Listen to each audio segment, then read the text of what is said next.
അവരെനിക്ക് behind the സീൻ്റെ ഒരു video അയച്ചു തന്നിട്ടുണ്ടായിരുന്നു വാട്സാപ്പിൽ. അപ്പോൾ അത് ഞാൻ കാണിച്ചു. അതാണ് സാധനം.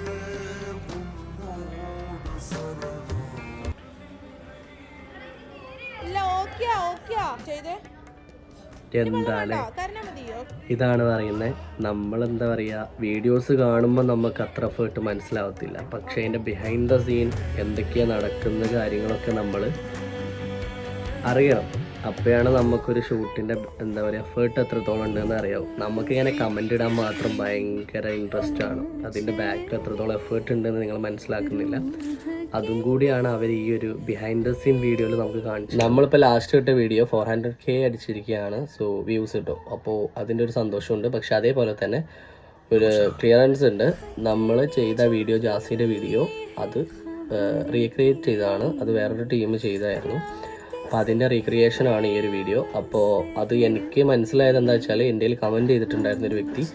സോ അപ്പോൾ ആ അക്കൗണ്ട് കയറി നോക്കിയപ്പോഴാണ് മനസ്സിലായത്. ഞാൻ അവർക്ക് മെസ്സേജ് ചെയ്തിരുന്നു. അപ്പോൾ അവർ റീപ്ലൈ തന്നു. അപ്പോൾ അവർ അതിൻ്റെ ബാക്കിൽ എത്രത്തോളം എഫേർട്ട് ഇട്ടത് നമുക്കറിയാം. ഒരു ഷൂട്ട് പ്ലാൻ ചെയ്യുമ്പോൾ ചെറിയ കാര്യമൊന്നുമല്ല. 2 ടീമും ആയിക്കോട്ടെ. അപ്പോൾ അവരും 3 മില്യൺ, സോ 3 മില്യൺ എന്തോ അടിച്ചിട്ടുണ്ട്. ഇവരുടെ ഒരു 2.1 മില്യണോ അങ്ങനെ എന്തോ ആണ്. അപ്പോൾ അവർക്കും ഒരുപാട് മെസ്സേജ് പോകുന്നുണ്ട്. എന്താ പറയുക, ഇതാണോ OG അതാണോ OG എന്ന് പറഞ്ഞിട്ട്. അപ്പോൾ അതിനൊരു ക്ലാരിഫിക്കേഷന് വേണ്ടിയിട്ടായിരുന്നു. അപ്പം നമ്മളെ വീഡിയോ കണ്ടിട്ട് ഒരുപാട് പേര് അവർക്ക് മെസ്സേജ് ചെയ്തിട്ടുണ്ടായിരുന്നു, ആണ് ഒറിജിനൽ ആണ്. സോ അപ്പോൾ അതിൻ്റെ ഒരു ക്ലാരിഫിക്കേഷനാണ്. എനിക്കിത് മനസ്സിലായത് എൻ്റെ വീഡിയോക്കടിയിൽ കമൻറ്റ് വന്നപ്പോൾ.